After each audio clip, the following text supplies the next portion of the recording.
Like, you're a tattoo artist now. Yeah. I like to doodle. What do you not like about it? The random super late nights. That's happened like 3 times. Okay, then. It's been like over a year, I think, since we did that other video. Part 2! What's the difference that you've seen the most, like, within yourself since you started and now? I'm a lot less scared of people. You are. I am very proud of you. I don't hide now because used to anybody come in, I come back here, and I did not make eye contact. I didn't look at anybody. Somebody spoke to me, I went and ran. So you ever start feeling like you're attached to them? You need a mental health day. Go home. I mean, I kind of just I tell you whenever I need a mental health day. I know. Like I've almost got there a couple times. It's like those days I sporadically be like, hey, I need to not come today. Yeah, just let me know so I'm not like panic. Was she kidnapped by Russians? Probably not. I don't know. There was that one Russian guy. If you started sporting a mullet, they might. Should start wearing a tracksuit. Yes. Absolutely. You see me in a tracksuit. I would make all of the Saturday Night Live jokes. Jokes that you probably wouldn't even get. Start bringing up some hee-haw, some Molly B's polka party, then I'll get it. What was a nice time of your childhood? Littlest Pet Shops. You know what the nicest time of my childhood was? What? Damn. Get it. You make me feel old. I like Betty Spaghetti Dolls though.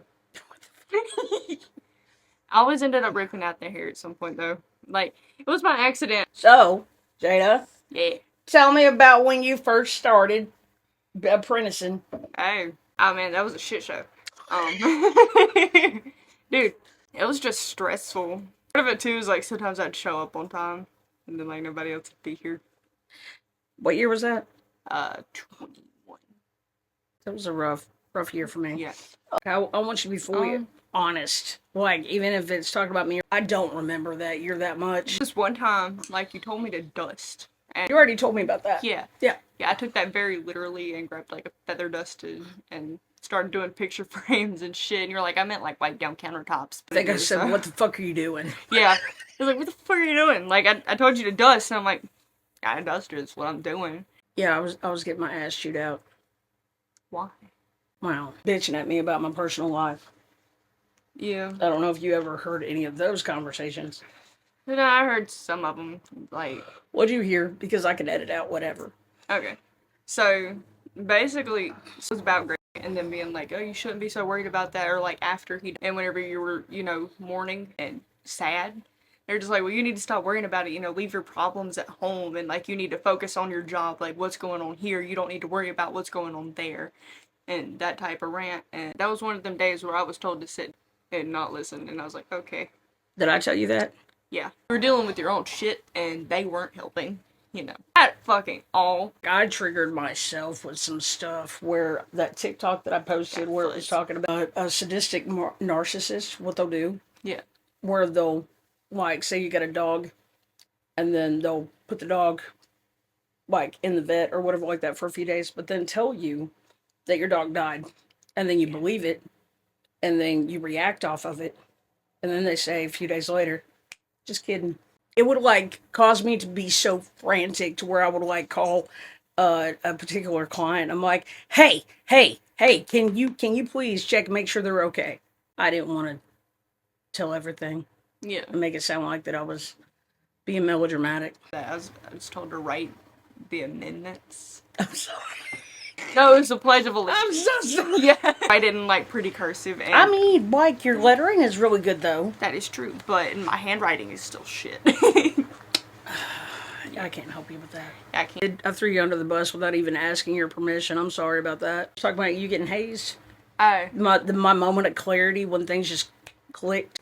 There was that one day he come up here and, you know who had some shit to say.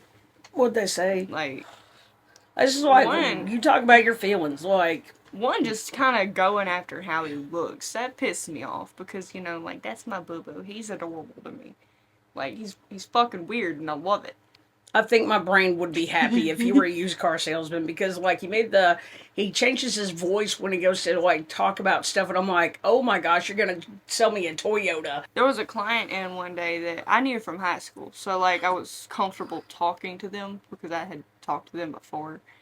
And they just kind of kept going on like, oh, like, you should break up with Julian. You should, like, talk to this guy. He seems like your type. And I'm like, no, he's not. Like, that's... No, I remember that. You remember that? Yeah, that was pissing. Oh my God, people used to do that to me constantly. Yeah. But and like for weeks it went on where she was just like, she kind of kept bringing it up. And I'm like, what the fuck, man?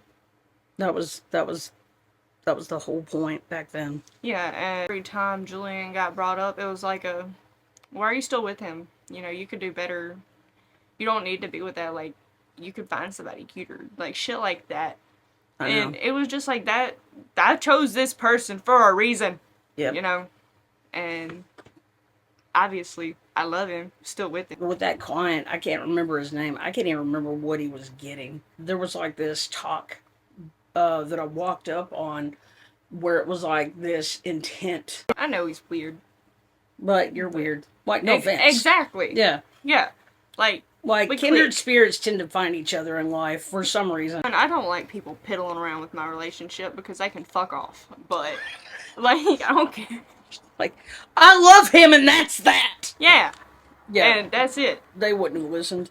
I know. Because, you know why I know? Because I said that like 100 times. I know. And it just kind of went... I only made it end was whenever I just quit responding. Went on with my fucking life. And then it stopped. And I'm like, voila. Well, there's more to it than that. The similar tactics that they did on me for years, and it broke me down. And I'm like, no. That's when they started asking me, she's like, oh, do you think Jada's going to make it? I'm like, nope. So they stopped, and they started to focus on someone else. I am sorry you experienced that. It's okay. I know It's there were days I just sat there at the edge of my bed after putting my shoes on and just kind of stared at the door. Like, do I really want to keep doing this? Like, is this what I want with my life? And it wasn't normal. Yeah.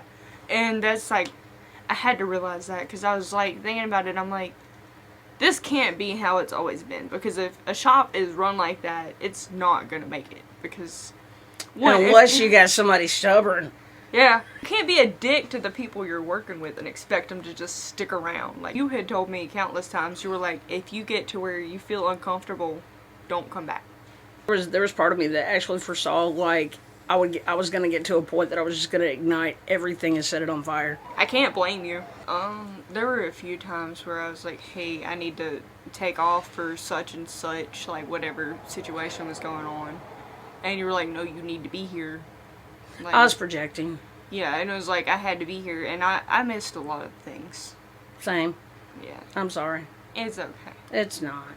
Are you about to cry? Probably. Oh, hold on. Okay, it went back now. I'm Gucci. Like, that wasn't fair to you. Me dealing with I needed to have more time off. Yeah. And I was absolutely projecting all of that BS in my head onto you. And it was like, I remember catching myself, and I'm like, I'm no better than anyone else because it's not your fault. Because split second, I was like, it's okay for her to take off and them to take off and them to take off, but I'm here like with the chain attached to my ankle and like... Yeah. Yeah. I feel like a lot of that you just felt like you needed somebody, though. Or I didn't feel like I needed just anybody. I feel like I'm gonna vomit. Well, that's very good. Like... Yeah, it just happens when I cry. I always throw up. It's fine.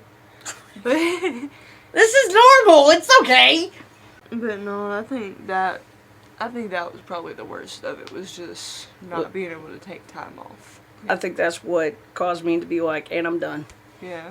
And it's just like, I mentally just, like, I shifted. It was this domino effect of everybody trying to push you to dump Julian, to go out with the client. And me watching that to where I'm like, because they're like, you're not going to say anything. And I'm like, why are you focusing on her romantic life? It was like boom, boom, boom, boom, boom. And watching how people were reacting to you. And I was just kind of like glazed over. And I'm like, wait. And then it's just, it clicked where I'm like, holy shit. I absolutely thought like I was going to get shot. That's how chaotic it was. That's not a normal tattoo shop. Maybe in Yeah. Hollywood. I realize that now. Okay. Like, well, thank you. You're welcome. It worked out in the long run because, I mean, look where we're at now. Yeah, and same building.